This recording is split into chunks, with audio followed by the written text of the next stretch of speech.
Polisi yang aut-autan seperti yang kita ketahui sekarang perlu tuh. Kalau memperbaiki polisi, segera copot Kapolri yang sekarang, Pak Sigit. Tanpa pencopotan kepada Pak Sigit, jangan harap akan ada reformasi institusi polisi. Apa Jenderal Sigit sudah menghitung kekuatannya untuk melakukan memberi sinyal pemberontakan ini? Kuat sekali dia berarti. Konyol, Presiden Prabowo itu super. Dia kepala pemerintahan, dia kepala negara, dan juga dia Panglima TNI. Panglima tertinggi. Panglima tertinggi. Konyol. Kalau dia mau ngelawan Presiden Prabowo, konyol. Karena bagaimanapun juga, Prabowo itu dipilih oleh rakyat Indonesia. Lebih dari 50%. Di belakang Presiden Prabowo itu ada rakyat Indonesia. Di belakangnya Jenderal Sigit ada siapa? Gitu loh. Ini kan konyol. Gitu loh. Ya, tapi perhitungan itu kan kelihatan ya. Ya. Apa ada memang upaya konsolidasi kekuasaan yang coba dibangun oleh Sigit? Ya kalau saya sih ngelihatnya ini akibat terlalu lamanya institusi Polri merasa superior sehingga yang muncul tuh power tends to corrupt. Jadi puncak kegagalan reformasi Polri itu adalah dinyatakan oleh bahasanya seorang Jenderal Sigit. Itu puncak. Tadinya saya masih berpikir tidak seperti itu. Tapi ini nggak bisa lagi ditolerir. Dia tidak boleh lagi di bawah presiden. Karena dia akan besar kepala. Yang muncul adalah power tends to corrupt. Padahal cita-cita kita adalah supremasi sipil. Bukan supremasi militer. Gitu loh. Mau nggak mau, harga mati. Polri harus desentralistik dan di bawah kementerian. Kalaupun belum ada kementerian nomenklatur baru, ya revisi Undang-Undang Polri. Muncul Kementerian Keamanan. Karena bukan apa-apa. Kementerian Keamanan ini adalah antitesis daripada RUU Kamnas yang pernah gagal. Dan digagalkan oleh DPR. Kenapa? Karena RUU Kamnas yang digagalkan ini sangat disinyalir mengokohkan militeristiknya TNI, Polri. Gitu loh, makanya digagalkan. Nah, tiba-tiba muncul gaya-gaya kayak gini. Dan kita lupa, abai. Sehingga RUU Kamnas itu tidak dibuat, dijadikan. Jadi mau nggak mau, harus ada Undang-Undang Keamanan Nasional yang membentuk nomenklatur kementerian baru.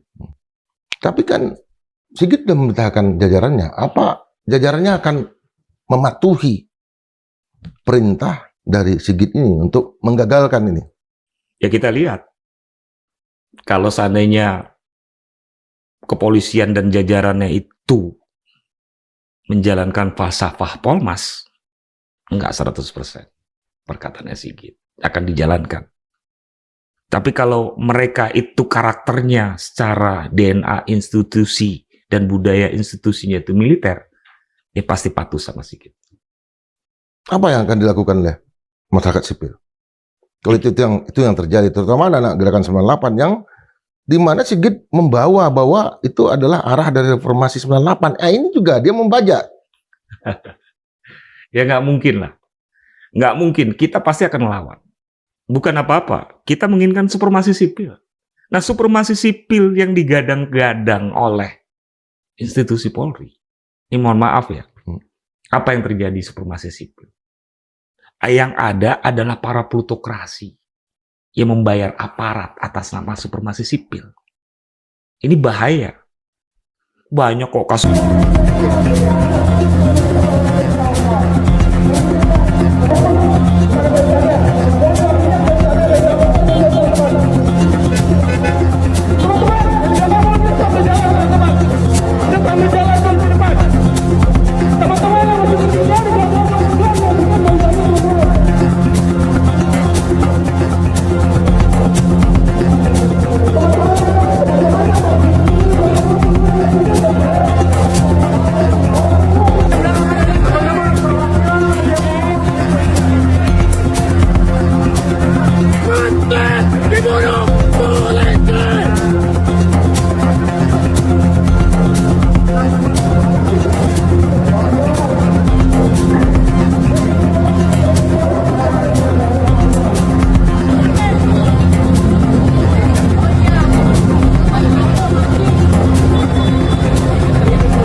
Nah, di hari yang sama, Kang, sebenarnya ada pertemuan setengah kamar terpisah yang dihadiri tanpa presiden. Oke. Ini ada 3 orang yang hadir dalam satu pertemuan di sebuah tempat di Jakarta. Ada Menteri Pertahanan, Syafri Samsudin, Jaksa Agung, dan juga ada Febri. Oke. Ya, ada permintaan dari Febri. Pertama, permintaan supaya Febri tidak dijadikan tersangka. Tapi dia menjamin dia akan mundur. Dari Dia mundur nggak posisinya apa-apa. sebagai jampitsus. Betul. Dia mundur nggak apa-apa. Yang kedua, dia minta ada yang mengakui duit hasil penggeledahan Polri dan juga emas itu milik orang lain. Dan di situ juga Kang Sen, Febri diduga berkomunikasi dengan sejumlah pengusaha yang kita cross check ke lebih dari 6 narasumber ya. Ada sekitar 7 narasumber yang langsung berkomunikasi juga dengan para pengusaha itu. Mereka dihubungi oleh Febri untuk meminta agar uang dan emas itu diakui milik mereka. Pengusaha ini macam-macam lah. 2 di antaranya terkenal. Siapa tuh? Spill dikit. Ciri-cirinya. Ciri-cirinya. Satu dari Kalimantan. Wah, gue udah punya bayangan. Haji. Padahal gue belum sebut pengusaha tambang. Gue belum haji aja langsung. Ya, dan pengusaha ini langsung terbang ke satu tempat nih. Oh, Ya, yang ada karena proyeknya itu. Betul, ada Oh, proyeknya. oke. Tahu gue siapa ini. Satu lagi ada nggak, J? Ada. Yang pernah berhubungan dengan sepak bola gitulah. Oh, pengusaha tambang yang pernah ada di suatu sepak bola atau Bisnis sepak bola. Bisnis sepak ataupun bola. di Asosiasi Sepak Bola Indonesia begitu ya. Betul. Ya. Oh, istilahnya yang ada IE-nya itu kan ya. Oke.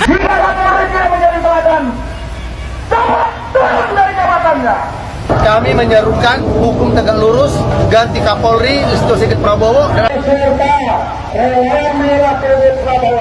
hari ini hadir di markas besar kepolisian Republik Indonesia untuk menyampaikan agar Bapak Kapolri, Bapak Listio Sigit Prabowo segera diganti. Jika Kapolri tidak menjadi teladan, bila perlu ganti Kapolri. Saya selaku mantan Polri hari ini sangat berduka dan sangat marah kepada Polri yang telah melakukan kebiadaban.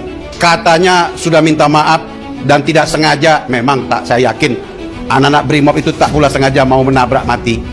Tetapi ini ekses dari perintah yang tidak jelas, komando yang ngawur, dan kepemimpinan ayam sayur yang dipimpin oleh namanya Listio Sigit. Mungkin kesempatan bagus ini kita mulai gaungkan malam ini bila perlu ganti Kapolri. Tapi kalau hari ini Kapolrinya adalah ternak. Ya, halo teman-teman, kembali bersama saya di channel ini, channel NES 2045 TV, yang membahas seputar politik, pendidikan, dan budaya.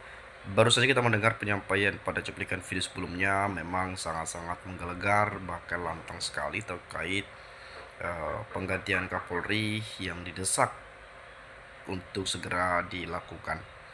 Tentu Polri berada di bawah kendali Presiden, langsung berada di bawah Pak Presiden. Jadi Presiden punya hak prerogatif terkait mengganti pucuk pimpinan tersebut. Dan sampai hari ini memang belum ada kepastian terkait apakah Kapolri akan diganti, dicopot, atau Kapolrinya yang mengundurkan diri. Ini sudah sejak tahun 2024 bahkan itu sampai 2025 kemarin makin masif sekali desakannya, sampai hingga tahun 2026 masih terus dibicarakan. Tapi saya agak bingung, kok Pak Prabowo ini nggak berani atau apa, kok bisa nggak mengganti gitu loh.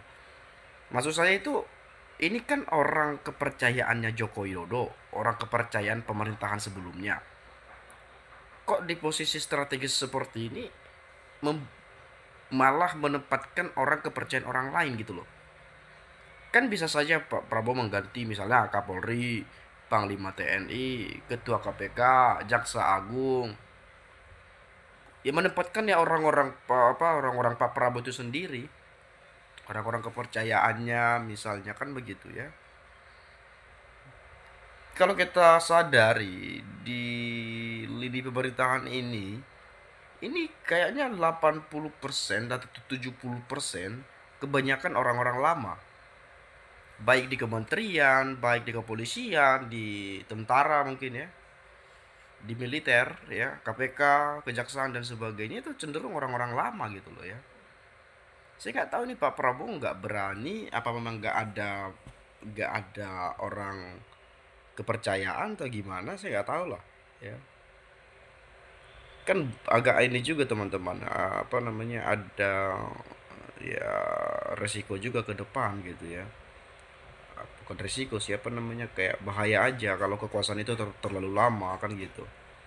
Lagian soal Kapolri misalnya ya, kepala kepolisian Republik Indonesia, tentu coba kita perhatikan bagaimana kepercayaan publik di bawah kepemimpinan Listio Sigit sebagai Kapolri misalnya terhadap institusi Polri. Ya kan, bagaimana kita melihat banyaknya kebobrokan, ya banyaknya kerusakan, banyaknya oknum-oknum kepolisian yang terlibat dalam banyak kasus, banyak tindakan kejahatan dan sebagainya. Artinya kan ya secara tidak langsung ya Listio Sigit sebagai kepala kepolisian itu gagal memimpin institusi itu. Carut marutnya banyak sekali ya. Tapi memang kalau kita sadar atau kita mau fair ya, banyak juga polisi-polisi yang baik, banyak, kita harus jujur dan akui itu. Tapi ya kasihan juga pada mereka yang baik-baik. Kenapa saya katakan kasihan? Ya kebaikan mereka tertutupi karena adanya banyak kejahatan-kejahatan itu juga ya. Nah, tapi saya coba baca komentar lah di sini. Bukannya tidak mampu Prabowo ganti Kapolri, tapi Prabowo punya aib yang dipegang Kapolri. Bisa saja. Jadi kayaknya seperti kata netizen, ini ada perjanjian politik atau saling sandra atau gimana gitu ya. Kenapa demikian? Karena kan Pak Prabowo ini juga pernah jadi Menhan loh, Menteri Pertahanan. Kan kita nggak tahu juga, barangkali apa gitu ya. Ya kan, barangkali aja seperti komentar-komentar netizen itu ya. Gantilah cepat, rakyat sudah tidak setuju lagi. Nah, kenyataannya si omon-omon bisa diatur oleh Listio Sigit. Manut pada Listio Sigit karena saling melindungi kebobrokan, saling melindungi maling duit rakyat, dan melindungi bajingan berijazah palsu yang membodohi, membohongi, menipu rakyat. Oh, soal ijazah Pak Jokowi dia. Setuju banget Kapolri secepatnya diganti karena sudah kedaluarsa dan sudah terlalu lama menjabat. Nah itu tadi, memang kalau kita boleh ini ya udah lama sekali gitu loh ya, 5 tahun lebih. Bahkan paling uniknya menjabat di 2 presiden sekaligus. Bayangkan saja, jabatan presiden saja hanya 5 tahun itu. Tapi kemudian Kapolri menjabat sudah lebih dari 5 tahun. Harusnya ketika Pak Jokowi ganti selesai, harusnya Pak Prabowo ketika dilantik yang dipikirkan pertama itu ganti ya apa namanya orang-orang lama dan kemudian menempatkan orang-orang baru yang betul-betul dekat dan kepercayaan beliau. Tapi ya gimana, katanya macan Asia ya, rupa-rupanya jadi macan mengeong kan gitu ya. Kalau kata netizen mah macan ompong katanya gitu ya. Nah, kemudian setuju supaya ada penyegaran karena lama-lama buat kekacauan terus masalah penegakan hukum, dampaknya berbahaya bagi NKRI dan elektabilitas Prabowo di Pilpres 2029. Bisa semakin anjlok dan semakin gak dipercaya sama rakyat Indonesia. Fakta di belakang orang nomor 1 itu tentu bisa dibaca si Mulyono atau terbunuh dengan tanda kutip, rakyat dan negara bukan urusan utama tapi relasi kuasa. Sementara mantan jenderal pecatan tersandra karena proses politik yang rumit hingga anak haram MK bisa jadi wakilnya. Terhutang, tersandra kepada rezim Mulyono. Ini bahaya, manusia tidak bisa komitmen pada kebenaran tapi kuasa atau jabatan, tahta dan harta. Nah, barangkali juga ini ya, saya menduga ini ada semacam perjanjian politik yang kemudian ya terkait Pilpres kemarin itu. Kan dulu sempat ada isunya bahwa Pak Jokowi minta 2 atau 3 jatah kalau Pak Prabowo maju, kalau Pak Prabowo terpilih gitu ya. Mungkin itu Jaksa Agung mungkin ya, Kapolri mungkin itu yang jatahnya mungkin ya. Polda Konpres lagi mengidentifikasi akun-akun yang menyebarkan hoax dan diisi konten. Aduh. Ya namanya juga media sosial teman-teman ya. Tapi saya kira itu sajalah kawan-kawan, kalau ada pendapat yang lain boleh silakan sampaikan. Terima kasih, salam dan sampai jumpa.